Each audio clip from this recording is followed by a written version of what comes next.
یہ جہیز جو ہے یہ اسلام میں کتنی اس کی اہمیت ہے؟ یہ اپنا جہیز یعنی بیٹیوں کو جو ساز و سامان شادی بیاہ کے موقع پر دیتے ہیں، یہی پوچھ رہے ہیں نا آپ؟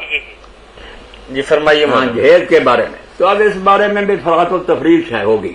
کچھ لوگ تو کہتے ہیں نہیں جہیز ہندوانہ رسم ہے، اسلام میں اس کا کوئی نشان نہیں ہے۔ وہ جعفر شاہ ندوی فلواروی اور ان کے شاگرد جو ہے نا وہ لکھتے رہتے ہیں کہ اگر یہ کوئی دینی بات ہوتی تو اس کا عربی میں کوئی نام نہ ہوتا۔ وہ لکھتا ہے اور رفیع اللہ شہاب، وہ بھی چیلا ہے نا اس کا جعفر شاہ کا، کبھی عقیقے کے بارے میں سوچتے منکر سنت ہے، کہتا ہے یار یہ جہیز ایک لفظ ملتا ہے جہیز جو بالکل فوراً موت کو کہتے ہیں۔ آپ نے ماری گولی اچانک فوراً مر گیا، اس موت کو کہتے ہیں، مگر یہ جہیز کوئی نہیں عربی۔ تو میں نے کہا آپ کو پتا ہوتا تو پتا چلتا نا کہ عربی کا لفظ ہے۔ اصل میں معاملہ کیا، طالب علم بھی بیٹھے ہیں پڑھے لکھے رہو گے، ایک صنعت ہے امالہ کہ الف کو نہ جھکا کر یا مجہول کی طرح پڑھنا، مثلا کتاب ہے نا اس کو کتاب پڑھے، حساب کو حساب پڑھے، یہ امالہ لفظ اصل میں وہ ہے صحاب کتاب، مگر امالے کی ہے۔ اب یہ ہے کا جہاز یا جہیز، جہاز ہے اصل میں جہاز اور مرات، اس کو پڑھا گیا امالے سے جہیز۔ اب جہاز نکال لیں گے آپ لوگوں سے تو پتہ چل جائے گا کہ وہ سامان جو عورت کے لیے تیار کیا جاتا۔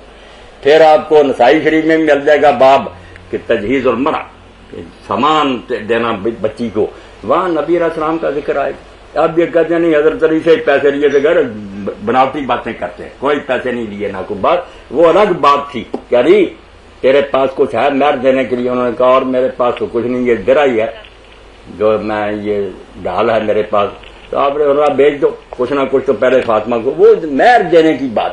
یہ چیزیں جو چکی اور بسترے اور سرانے اور جو کچھ حضور نے اپنے پلے سے لیے، الگ باب ہے نسائی شریف میں۔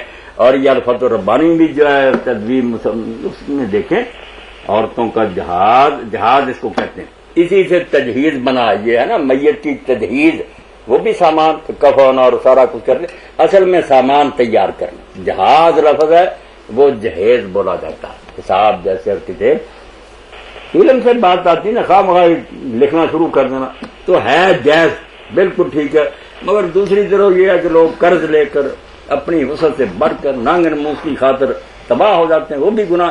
مر کرے کیا، ساری سوسائٹی کا مزاج بن گیا دنیاوی، جو رشتہ لیتے ہیں وہ لسٹ پہلے دے دیتے کہ یہ چیزیں دو ورنہ ہم رشتہ نہیں لیں گے۔